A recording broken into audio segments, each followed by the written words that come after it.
नमस्कार मित्रांनो, काल रत्नविषयक मार्गदर्शनाविषयी मी काल व्हिडिओ टाकले होते. खूप छान लोकांचा प्रतिसाद चांगला मिळाला. आज दिवसभरात बऱ्याच जणांचे फोन कॉल सुद्धा आले, बऱ्याच जणांचे कॉमेंट सुद्धा आले.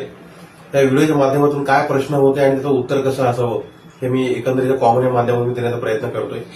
आज बऱ्याच जणांचे प्रश्न असे आले की सर, भाग्यरत्न जेव्हा मार्गदर्शन करायचं आहे कुंडलीनुसार बघून घालणं का गरजेचं आहे. तेव्हा मित्रांनो, कुंडलीमध्ये आपल्यामध्ये धनस्थान कुटुंबस्थान आहे. नोकरी व्यवसायासाठी आपण कर्मस्थानाचा विचार करतो. रोग ऋण शत्रू ह्याचा विचार करणे आपण 6व्या स्थानाचा विचार करतो.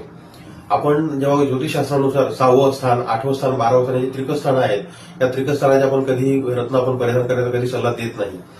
त्याचमुळे आपण शक्यतो हे जे धनस्थान, कुटुंबस्थान, पंचमस्थान, शिक्षण स्थान आहे, कर्मस्थान, नोकरी व्यवसायासाठी, आर्थिक स्थान बळकट करण्यासाठी, आपलं नोकरी व्यवसाय स्थान बळकट करण्यासाठी मूलतः हे आपण स्थानांचा जास्त विचार करतो.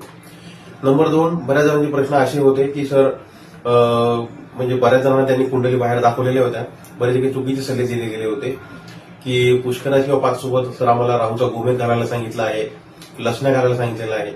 मित्रांनो, राहूचा आपण जेव्हा गोमेध किंवा लसण्या जेव्हा घालतो त्यासोबत आपण बुधाचं जो रत्न आहे पाचू, गुरुग्रहाचं जे रत्न आहे पुष्कराज, हे घालणं खूप अशुभ मानलं जातं. त्यानुसार मी आज लोकांना मार्गदर्शन केलं की राहू गोमेध किंवा हा जो केतू ग्रहाचा जो रत्न आहे लसण्या, हे आपण कधीही घालू नये.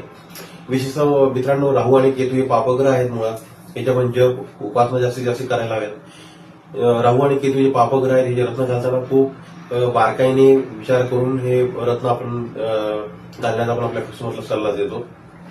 नंबर 3, आज बऱ्याच जणांचे प्रश्न असे होते की सर, विवाहामध्ये बऱ्याचशा अडचणी येत आहेत किंवा नोकरी व्यवसायामध्ये सुद्धा बऱ्याचशा अडचणी आहेत, तर रत्न घातल्याने बराच फरक पडतो का. हे बघा, मी तर 100% असं सांगत नाही की आपण रत्न घातलं तर फार असं तुम्हाला हे होतं, लगेच फरक पडतो. परंतु रत्नांसोबत आपल्याला शेवटी भाग्याला कर्माची साथ, कर्माला भाग्याची साथ हवी असते.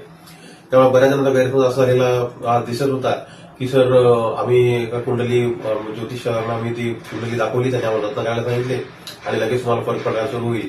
तर मित्रांनो, हे मूळतः थोडं चुकीचं आहे. निश्चित आपले जे काही कस्टमर्स आहेत, तसं मी रत्नशास्त्राचा खूप जवळून अभ्यास केलेला आहे. हळूहळू 2 ते 3 महिन्यामध्ये, 4 महिने हळूहळू तुम्हाला ती पॉझिटिव्हिटी तुम्हाला मिळते, त्या ग्रहाची तुम्हाला साथ मिळते. सोबत आपले जो रत्न आहे हा सिद्ध केलेला असावा, सिद्ध मंत्र करून अभिमंत्रित करून आपण तो घालायला हवा. आपण कुठल्या कार्यासाठी, कार्यसिद्धीसाठी आपण तो घालत आहोत, त्या सगळ्या गोष्टी संकल्प सोडून आपण अभिमंत्रित करून सिद्ध करायला हवं. तरच मित्रांनो त्याचे आपल्याला खूप चांगले परिणाम मिळतात. आपल्या कुंडली जर आपल्याला कुंडलीनुसार कुठलं रत्न आपलं धारण करायचं आहे, तसेच आपल्याला कुठल्या दशा महादशा चालू आहेत, आपल्या कुंडली जी आपल्या ग्रहांची आपल्या कुंडलीमध्ये काय स्थिती आहे, याचं तुम्हाला जर विस्तृत जर मार्गदर्शन हवं असेल तर निश्चित तुम्हाला चैतन्य वास्तू ज्योतिष या तुम्हाला आमच्या दिलेल्या नंबरवर तुम्ही संपर्क साधू शकता. मित्रांनो, व्हिडिओ जर आवडला असेल तर नक्की लाईक करा, कॉमेंट करा, शेअर करा जास्तीत जास्त आणि आपल्या चॅनलला फॉलो करा. थँक्यू. चैतन्य वास्तू.